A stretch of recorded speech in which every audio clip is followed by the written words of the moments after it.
A Câmara dos Deputados aplicou mais um duro golpe na base bolsonarista dentro do Congresso Nacional. Os parlamentares decidiram reinserir no Código Eleitoral uma quarentena de 4 anos para juízes, membros do Ministério Público, militares e policiais que queiram se candidatar a partir de 2026. Com isso, militares da União, policiais civis e militares, membros do Ministério Público e guardas municipais terão de se afastar do cargo pelo menos 4 anos antes de disputar uma eleição. Para alguns, a medida visa afastar figuras que faziam parte da Lava Jato do pleito, como o ex-juiz Sérgio Moro, tido como um eventual presidenciável. Vejo também, nós estamos no meio de uma pandemia, então não tem sequer cabeça para pensar em perspectivas eleitorais, não passa no momento pela minha mente isso. O que eu quero é continuar participando, de alguma forma, do debate público. Eu acho que tenho condições de contribuir. No ano passado, o então presidente do STF, ministro Dias Toffoli, chegou a sugerir um período de 8 anos para que juízes e promotores pudessem se candidatar. Eles tinham que colocar na Lei Complementar 64 de 1990, a Lei de Inelegibilidades, a inelegibilidade de magistrados e membros do Ministério Público que deixem a magistratura por pelo menos 8 anos. Por que isso? Porque assim se evitaria de utilização da magistratura e do poder imparcial do juiz para fazer demagogia, aparecer para a opinião pública e depois se fazer candidato.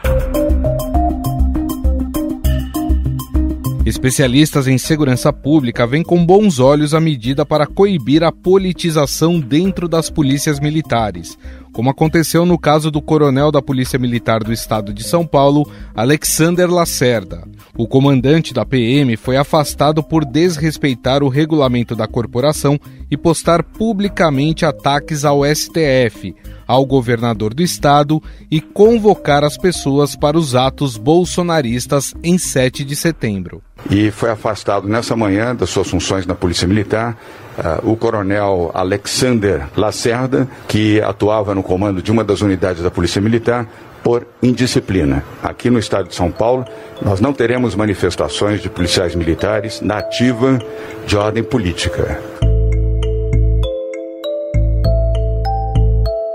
Revoltados, parlamentares contrários à medida chamaram de manobra regimental a retomada do afastamento obrigatório no texto, que havia sido retirado na semana passada.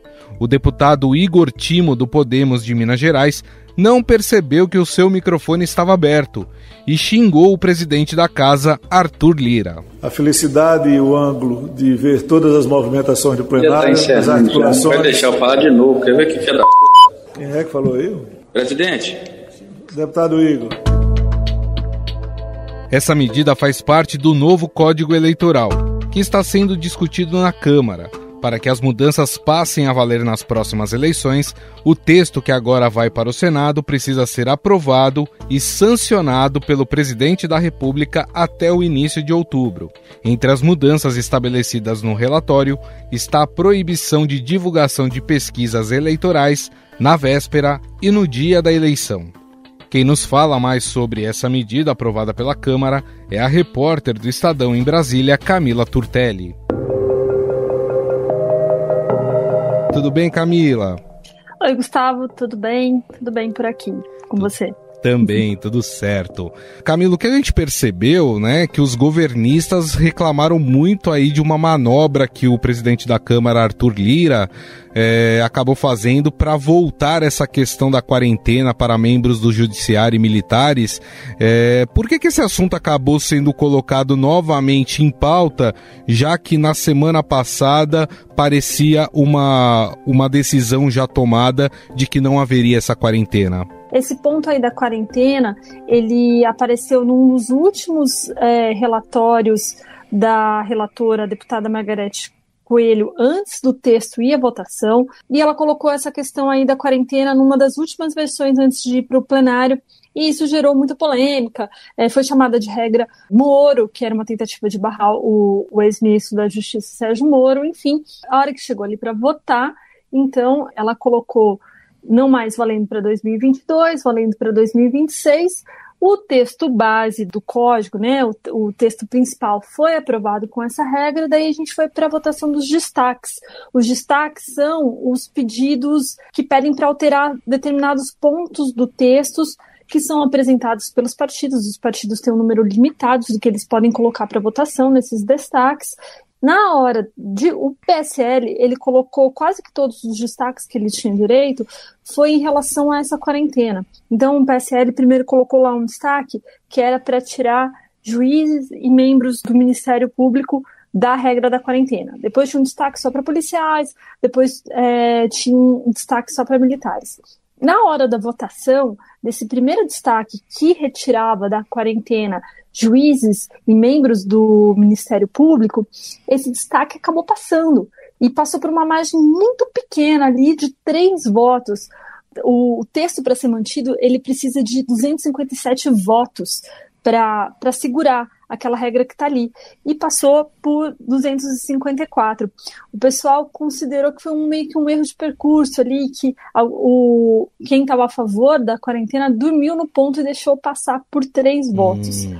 Daí, no começo dessa semana, os líderes da Câmara, com o presidente da Câmara, o deputado Arthur Lira, que é a favor dessa quarentena, vamos lembrar que a oposição também é a favor dessa quarentena, o Centrão é a favor da quarentena, eles se reuniram, ficaram quebrando a cabeça ali, como que a gente faz para retomar isso daí que não era para ter caído, e criaram essa tal emenda aglutinativa, que é uma ferramenta regimental um pouco controversa, que era pegar 2 destaques, juntar e criar um novo texto para votar algo que já foi vencido.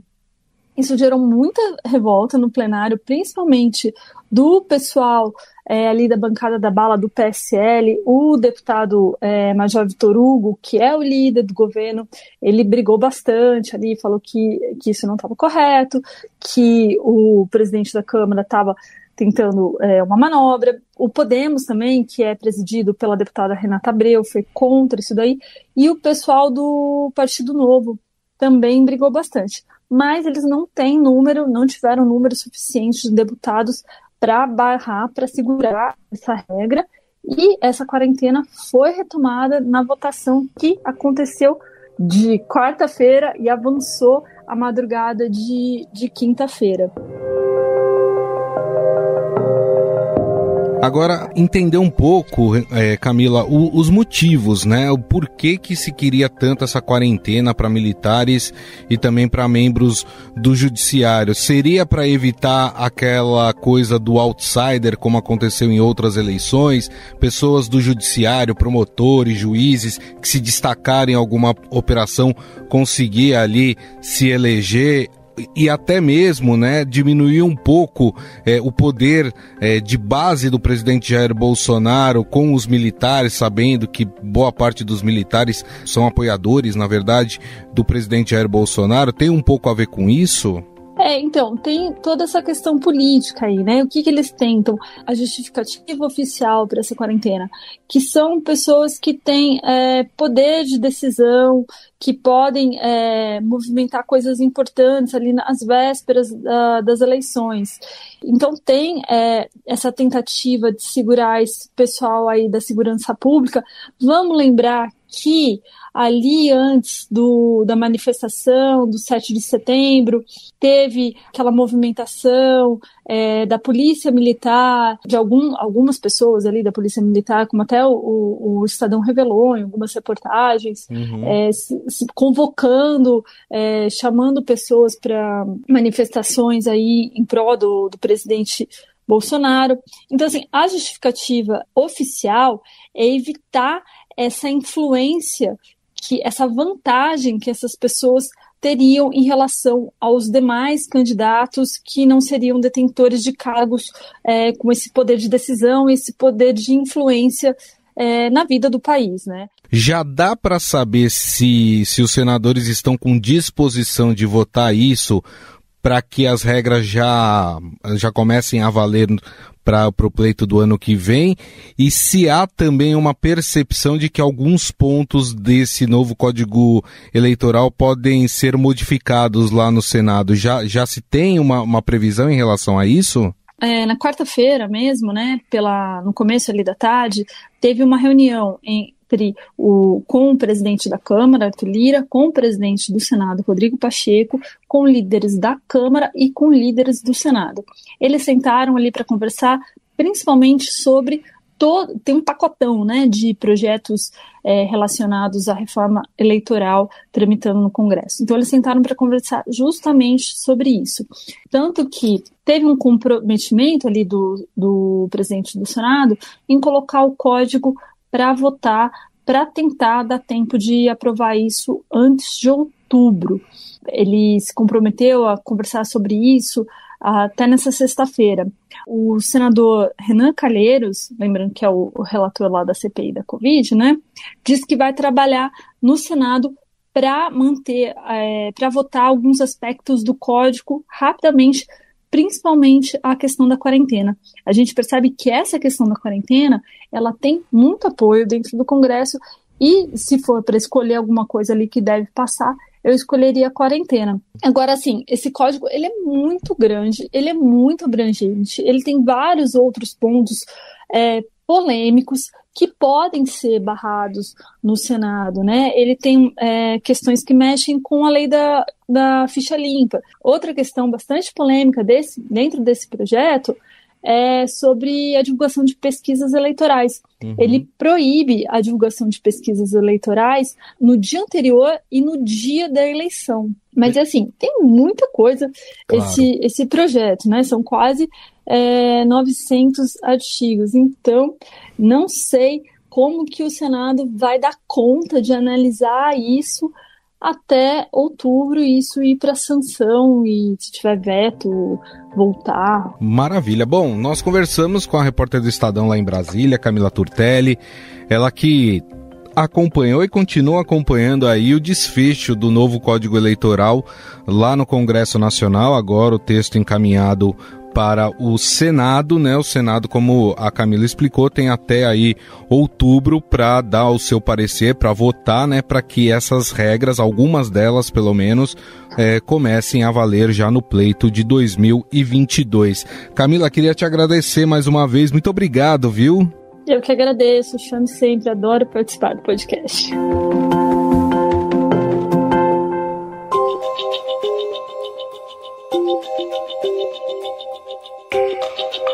Em 2018, mais de 70 policiais e militares foram eleitos para as assembleias legislativas dos estados, para a Câmara dos Deputados e para o Senado. Esse número é 4 vezes maior em relação às eleições de 2014, quando apenas 18 haviam sido eleitos. Desses mais de 70 eleitos na última eleição, quase 60% estavam filiados ao PSL, partido de Jair Bolsonaro à época. Nas eleições de 2018, alguns juízes largaram a toga e foram eleitos após cumprirem o prazo de 6 meses exigido atualmente. É o caso do ex-governador do Rio de Janeiro, Wilson Witzel, e da ex-juíza federal e agora ex-senadora Selma Arruda, conhecida como Moro de Saias, que teve o seu mandato cassado pelo TSE. O relator do processo, ministro Og Fernandes, já havia votado por manter a cassação, por entender que houve irregularidades como Caixa 2 na campanha de Selma. Ao continuar o julgamento, o plenário manteve a decisão do TRE. No último pleito, foram pelo menos 13 candidatos advindos da Operação Lava Jato, que tentaram um cargo no Legislativo brasileiro. A medida, mesmo valendo apenas em 2026, pode atingir diretamente a base de apoio do presidente Jair Bolsonaro. Um levantamento do Tribunal de Contas da União identificou mais de 6 mil militares da ativa e da reserva em cargos civis no governo federal. Sobre esse assunto, vamos conversar com o cientista político da Unesp de Araraquara, Bruno Silva. Tudo bem, Bruno? Olá, tudo bom contigo, Gustavo? Sempre uma alegria, um prazer conversar com você. Tá tudo bem por aqui, sim. E por aí, como é que andam as coisas? Tudo certo, prazer é todo nosso. Bruno, queria saber de você como é que você analisa um dos pontos desse novo Código Eleitoral, é essa quarentena de 4 anos para membros do Judiciário e também para policiais e militares das Forças Armadas, né? Essa medida, de certa forma, ela foi colocada mais por uma, entre aspas, vingança dos políticos a magistrados que fazem parte aí de operações que visam, de fato, os políticos, ou existe também uma percepção de que é preciso diminuir o poder dentro dos quartéis militares e até mesmo diminuir um pouco o poder desses membros do Judiciário? Olha, Gustavo, como já se tornou muito tradicional aqui entre nós, né? Toda vez que a gente fala qualquer assunto associado à política, vem aquela palavrinha mágica chamada depende, né? Depende do ponto de vista e da onde nós estamos enxergando essa situação toda. Só para também deixar claro para quem está nos ouvindo, né? Essa emenda que foi incluída, portanto, desse projeto de Código Eleitoral, né? O PLP 112 de 2021, ela tem uma boa dose, é claro, de tentar diminuir, como você havia perguntado ainda, a quantidade de militares, a quantidade, né, de profissionais de maneira geral associado ali às forças de segurança participando das eleições, né? Mas ela tem duas razões diferentes. Do ponto de vista quantitativo, só para quem nos ouve ter uma ideia, as eleições de 2020 elas representaram um aumento de 12,5% do total de postulantes, né? A disputa de cargos públicos, seja vereadores, prefeitos, vice-prefeitos, que tinham ali nos seus nomes algum tipo de denominação que estava associado a essa ideia de militar, né? Ou de profissionais da segurança, né? Então a gente teve aí mais de 6.700 candidatos que vieram, né, que tem a sua origem, digamos assim, do ponto de vista profissional dessas forças. Então tem um fator quantitativo que os partidos, em tese, até seria positivo para eles, posto, por exemplo, que tem sido um segmento que aparece cada vez mais na cena pública brasileira. Agora, há uma preocupação do outro lado, viu, Gustavo, e isso não é uma preocupação menor, frente à questão da radicalização e o quanto esses movimentos acabaram embarcando, digamos assim, na onda do bolsonarismo, né? O quanto esses grupos, na realidade, acabaram embarcando, muitos deles, na onda do bolsonarismo e podem representar um risco maior do ponto de vista da sua entrada no Estado, e eu acho que essa é a leitura de alguns parlamentares, isso ficou um pouco nítido também na maneira como eles se posicionaram a votar esse destaque dentro do texto, no sentido de levar adiante uma radicalização política muito maior. Então, acho que os deputados, de maneira geral, aprovarem essa medida, e lembrando que essa medida teve o apoio de 14 partidos políticos dentro do Congresso, que vão desde mais do centro até a esquerda, juntando aí a oposição para poder chegar no quantitativo necessário para fazer a votação. Eu acho que tem essa preocupação, que é uma preocupação muito grande em relação à radicalização do discurso político e uma lógica muito mais autoritária que o presidente vem cada vez mais cevando junto a esses grupos por trazê-los de maneira muito forte no seu discurso, né? Visto, por exemplo, o que aconteceu nas manifestações do dia 7 de setembro, que a despeito de não termos nenhum episódio de violência generalizada, né? O nível de radicalização, né? O nível das falas, vamos dizer assim, de ataques em relação a instituições centrais da democracia, né? Sendo que esse grupo, ele aparece o tempo todo como um dos queridinhos do presidente. Isso preocupou certamente, e numa retaliação por parte dos políticos, essa medida também foi colocada para votação. E há, como você também mencionou na sua pergunta, claro, né, principalmente em relação ali à dimensão da magistratura, dos membros do Ministério Público, um certo sentimento, assim, de vingança, digamos assim, se é possível ser dito dessa forma, em relação ao que a Lava Jato produziu na classe política brasileira, que atingiu praticamente todos os grandes partidos políticos no Brasil. Dá pra gente dizer, Bruno, mesmo que essa regra só vai acabar valendo para 2026, que essa quarentena, principalmente de militares, sejam policiais ou sejam membros das Forças Armadas, de certa forma enfraquece a base de apoio do presidente, que, vale lembrar, e você lembrou muito bem também isso, é composta muito por essas figuras, né? Principalmente os que já estão lá na Câmara dos Deputados, a famosa bancada da bala, né? Tem ali boa parte dos seus representantes apoiadores de Jair Bolsonaro. De certa forma, isso enfraquece a sua base? Eu não sei se necessariamente enfraquece, Gustavo, ou se na realidade talvez até mesmo possa gerar um efeito contrário de fortalecer, porque pensemos o seguinte, nós estamos numa etapa do processo de discussão desse projeto de lei complementar, que ele foi aprovado na Câmara dos Deputados, ele ainda segue para ser analisado, discutido, debatido ou transformado no Senado, e ele ainda vai para a sanção presidencial. Então, o próprio presidente, ele ainda pode vetar esse trecho e pode até mesmo gerar um processo de radicalização, como, inclusive, algumas figuras ligadas a essas forças, né, policiais, a essas forças de maior autoridade do Estado, já tem, inclusive, dito em alguns meios de comunicação que se trata de uma perseguição em relação aos militares, sobretudo, né? Então, o Bolsonaro ele pode muito bem vetar essa medida, né, aumentar o nível do conflito político e jogar isso depois nas mãos do Congresso lá na frente, para tentar justamente colocar, vamos dizer assim, emparedar um pouco mais o Congresso frente a essas forças diante de toda essa proibição.